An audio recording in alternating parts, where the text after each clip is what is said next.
Esse é o nosso último vídeo. Antes de entrarmos na aula teórica final, vamos fazer algumas questões sobre induto e anistia, que foi o assunto da aula passada. Primeira questão: analise as afirmações referentes à concessão de induto e anistia e indique a alternativa correta. Pausou o vídeo? Respondeu? O gabarito.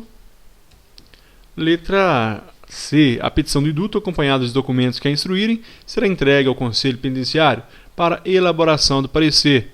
É o artigo 189, pessoal. O artigo 189, ele fala justamente isso. Olha, a petição de induto, acompanhada dos documentos que a instruírem, será entregue ao Conselho Penitenciário para elaboração de parecer e posterior encaminhamento ao Ministério da Justiça. Quem vai elaborar o parecer? Conselho Penitenciário. Portanto, é o nosso gabarito. Agora, letra A. Concedida anistia, o juiz somente através de requerimento do interessado ou do Ministério Público? Não. Pode ser através de requerimento do interessado, do Ministério Público ou de ofício pelo juiz. Então, esse somente aqui mata a questão, ok? Letra B. O induto individual depende de provocação exclusiva do interessado? Não. Pode ser Ministério Público, pode ser de ofício pelo juiz. Letra D. Processado e julgado a execução com documentos e relatório do Conselho Penitenciário, a petição do induto será submetida a despacho do Presidente da República. Quem dá o despacho é o Presidente da República e não o Ministro da Justiça. Ela é encaminhada após o parecer ao Ministério da Justiça, que vai enviar para despacho do Presidente da República. Mas quem despacha não é o Ministro da Justiça. Letra E. Concedido o induto e anexados os autos à cópia do decreto, o juiz certificará o trânsito em julgado? Não. O juiz vai declarar extinta a pena, causa de extinção da punibilidade, ok? Então, aqui, correto é a letra C. Próxima questão. CESP. O induto incidente na execução penal resulta na extinção da pena privativa de liberdade. Certo ou errado? Se você marcou certo, você acertou. Artigo 193, ele vem dizer que é causa de extinção da pena, extinção da punibilidade. Olha, se o sentenciado for beneficiado por induto coletivo, o juiz de ofício, a requerimento do interessado do Ministério Público ou por iniciativa do Conselho Penitenciário ou da autoridade administrativa, providenciará de acordo com o disposto no artigo anterior. E o artigo 92 fala o seguinte: concedido o induto e anexado aos autos a cópia do decreto, o juiz declarará extinta a pena. Então, é isso mesmo, extinção da pena. Voltando para a questão, o induto, incidente de execução penal, resulta na extinção da pena de privativa de liberdade. Perfeito. Continuando. Concedida a anistia, o juiz de ofício, a requerimento do interessado do Ministério Público, por proposta de autoridade administrativa ou do Conselho Penitenciário, declarará extinta a culpabilidade. Certo ou errado? Se você marcou errado, você acertou. Não é culpabilidade. Vejamos. Olha, 187. Concedida a anistia, o juiz de ofício, a requerimento do interessado ou do Ministério Público, por proposta de autoridade administrativa ou do Conselho Penitenciário, declarará extinta a punibilidade. Então, pessoal, é diferente de extinção de culpabilidade. As causas de extinção da culpabilidade são erro de proibição, entre outros. Erro de proibição, nós já vimos que causa de extinção da culpabilidade, também da... Observe, pessoal, não confunda, a questão falava de culpabilidade. Então, nós temos ainda coação moral irresistível, obediência hierárquica, inimputabilidade por doença mental, entre outros. Então, é matéria de direito penal, causa de exclusão da culpabilidade. A nossa matéria aqui é a lei de execução penal, é causa de extinção da punibilidade e da pena, é causa de extinção da pena. E neste caso, será extinta a punibilidade, será extinta a pena e não a culpabilidade. Vamos prosseguir. Agora sim, pessoal, terminamos as questões. Vamos para o artigo 194 do procedimento judicial para a gente encerrar esse vídeo. O procedimento corresponde às situações previstas nessa lei, será judicial. O procedimento correspondente às situações previstas nessa lei será judicial, desenvolvendo-se perante o juízo da execução. Pessoal, o procedimento aqui não é administrativo, não é civil, é lógico que será judicial e vai se desenvolver onde? No juízo da execução. Muito tranquilo. Artigo 95.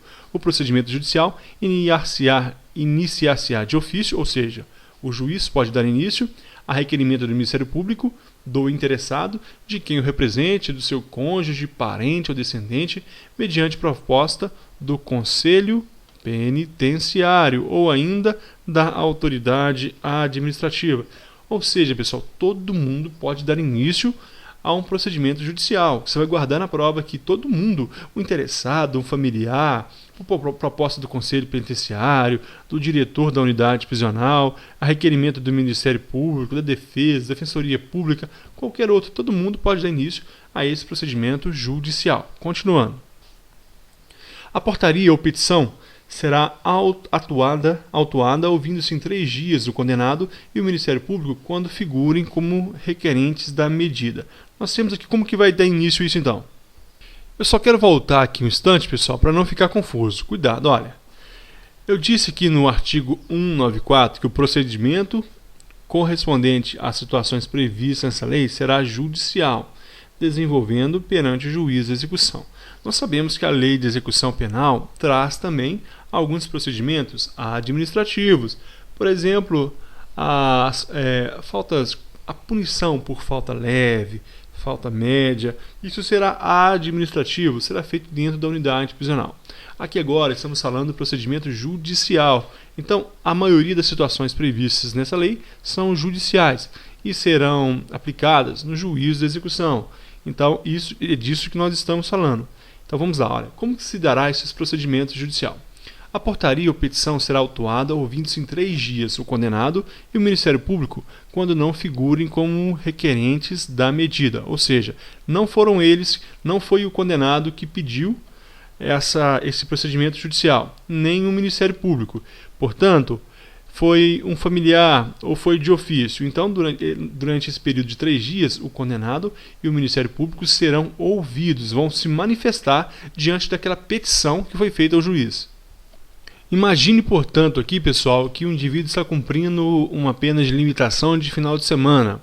E a autoridade administrativa daquele local vem dizer que aquele indivíduo cometeu uma falta grave. Então vai dar início a uma falta grave ali, ou até mesmo cometeu um crime. Vai dar início, então, portanto, a um procedimento judicial. Então, 3 dias deve ser ouvido esse condenado do Ministério Público, porque não foi eles que requereram a medida. Então, parágrafo 1º, pode ser necessária a produção de prova. Se não for necessária a produção de provas, o juiz vai decidir de plano em 3 dias. Em 3 dias ele vai decidir sobre esse procedimento que foi dado início. Parágrafo 2º.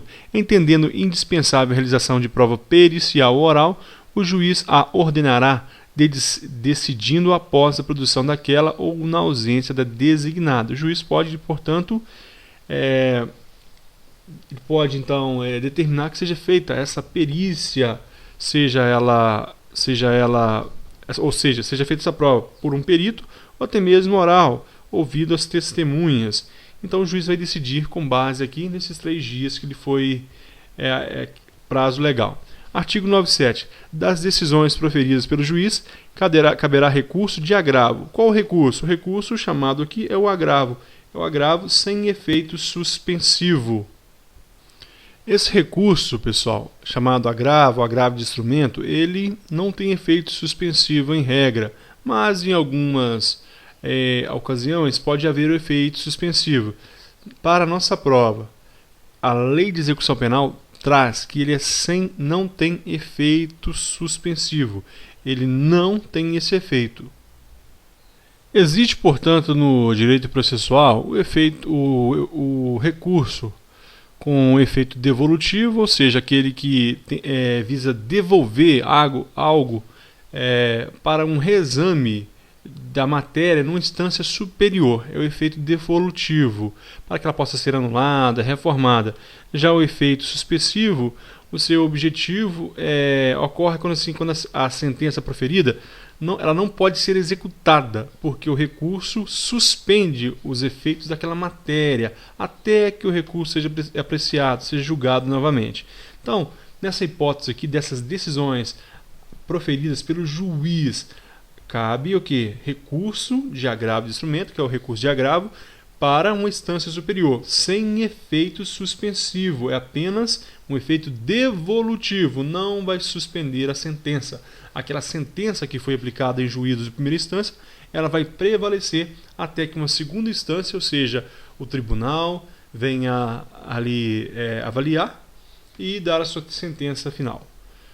Artigo 198. É defesa ao integrante, ou seja, é proibida ao integrante dos órgãos de execução penal e ao servidor a divulgação de ocorrência que perturbe a segurança e a disciplina dos estabelecimentos, bem como expõe o preso à inconveniência, notoriedade e durante o cumprimento da pena. Cuidado, pessoal, eu errei uma questão dessa em concurso, não em matéria de execução penal, não me lembro, foi uma prova que eu fiz da Fundação Carlos Chagas e estava aí, defesa, o significado de defeso, é proibido, é defesa, é proibida ao integrante dos órgãos, portanto, da execução penal e ao servidor a divulgação de ocorrência que perturbe a segurança e a disciplina dos estabelecimentos. Pessoal, um servidor que trabalha numa unidade prisional, ele tem que ter essa discrição, ele tem que ter uma postura profissional. A divulgação de ocorrências que venham a perturbar a segurança, imagina uma ameaça de motim, entre outros assuntos internos, não pode. Integrantes dos órgãos de execução penal e também o servidor, eles não podem divulgar o que acontece dentro dos estabelecimentos, bem como expor o preso a inconveniente notoriedade durante o cumprimento da pena. Artigo 99. O emprego de algemas será disciplinado por decreto federal. Esse emprego de algema já foi disciplinado. Com a reforma do Código de Processo Penal ali em 2011, já veio regulando. Para a nossa prova é só saber, isso aqui não vai cair em prova. Não cabe à lei de execução penal falar sobre o emprego de algemas. Nós sabemos que é só em caso de risco de fuga, quando houver reação, quando houver uma resistência à prisão, e nós sabemos que dentro da unidade prisional pode ser usado sempre que necessário por causa do por causa do risco de fuga ali no transporte, no translado de um preso para a saída ao médico, etc. Então, em regra, na unidade prisional, ele é sempre usado. Não cabe à lei de execução penal disciplinar esse emprego de algemas. Artigo 200. O condenado por crime político não está obrigado ao trabalho. Por quê? Porque ele nunca trabalhou, então ele não irá trabalhar. Brincadeira, pessoal. O condenado por crime político não está obrigado ao trabalho. Isso aqui a gente tem que guardar. Não está obrigado. Ele pode trabalhar? Pode. Mas não é obrigado a trabalhar. Artigo 198, a gente já viu aqui. Vamos retirá-lo daqui porque ele está em duplicidade aqui. Portanto, artigo 200. O condenado por crime político não está obrigado ao trabalho. 201. Na falta de estabelecimento adequado, o cumprimento da prisão civil e da prisão administrativa se efetivará em sessão especial da cadeia pública.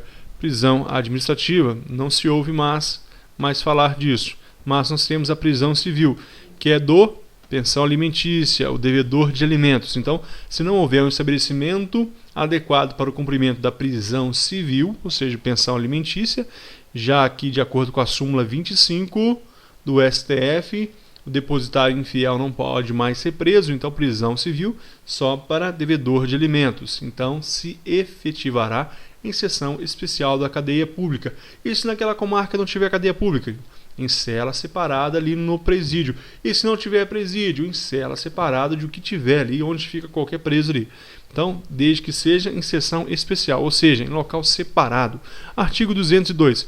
Cumprida ou extinta a pena, não constarão na folha corrida atestados ou certidões fornecidas por autoridade policial ou por auxiliares de justiça qualquer notícia ou referência à condenação, salvo para instruir processo pela prática de nova infração penal ou outros casos expressos em lei. Então, o que a lei de execução penal está dizendo?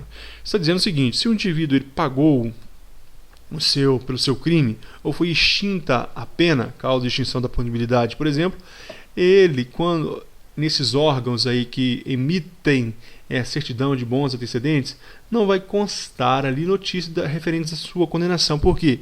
Porque ele já pagou, então seu nome tem que estar limpo, salvo se for para instruir para processo pela prática de nova infração. Por quê? Porque a reincidência ali pode ser causa, o juiz pode tomar uma decisão se prende ou não, com base na reincidência, ou até mesmo no cálculo da pena. Portanto, se foi cumprida ou extinta a pena, para fins administrativos, não deve, essas certidões de autoridade policial ou auxiliar de justiça, não deve conter ali informação referente à condenação daquele indivíduo. 203. No prazo de 6 meses a contar da publicação dessa lei, serão editadas normas complementares ou regulamentares. Isso aqui não serve para a nossa prova. Essa lei de 84. Já existem outras leis, já existem esses regulamentos. Parágrafo 1º. Dentro do mesmo prazo, deverão as unidades federativas, em convênio, projetar a adaptação, construção, etc, etc. Isso aqui também já foi feito. Parágrafo 2º. Também no mesmo prazo, deverá ser providenciada a aquisição ou desapropriação de prédios para a instalação de casas de albergados, o que deveria também, ou já foi feito. Em alguns lugares não foi, outros já foram, mas isso aqui também não cai em prova. Parágrafo 3º. O prazo que se refere ao caput desse artigo poderá ser ampliado, etc, etc. Também não cai em prova. Parágrafo 4º. Um descumprimento injustificado dos deveres estabelecidos para as unidades federativas implicará em suspensão de qualquer ajuda financeira, etc. Para a nossa prova, isso aqui também não tem interesse. Isso aqui é apenas medidas transitórias da lei.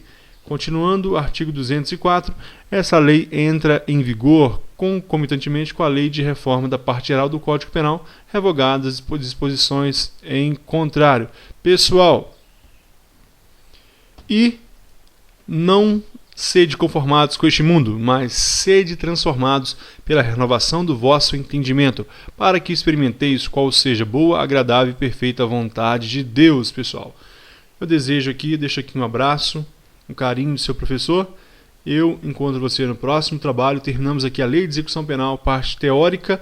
Se der tempo, acompanhe aí, inscreva-se no canal, porque se der tempo, eu ainda postarei alguns outros vídeos com questões de concursos que já caíram sobre a Lei de Execução Penal. Logo em seguida, nessa mesma playlist. Por favor, se inscreva no canal então, porque se eu colocar questões novas aí, você acompanha. Muito obrigado pela companhia e até o próximo trabalho.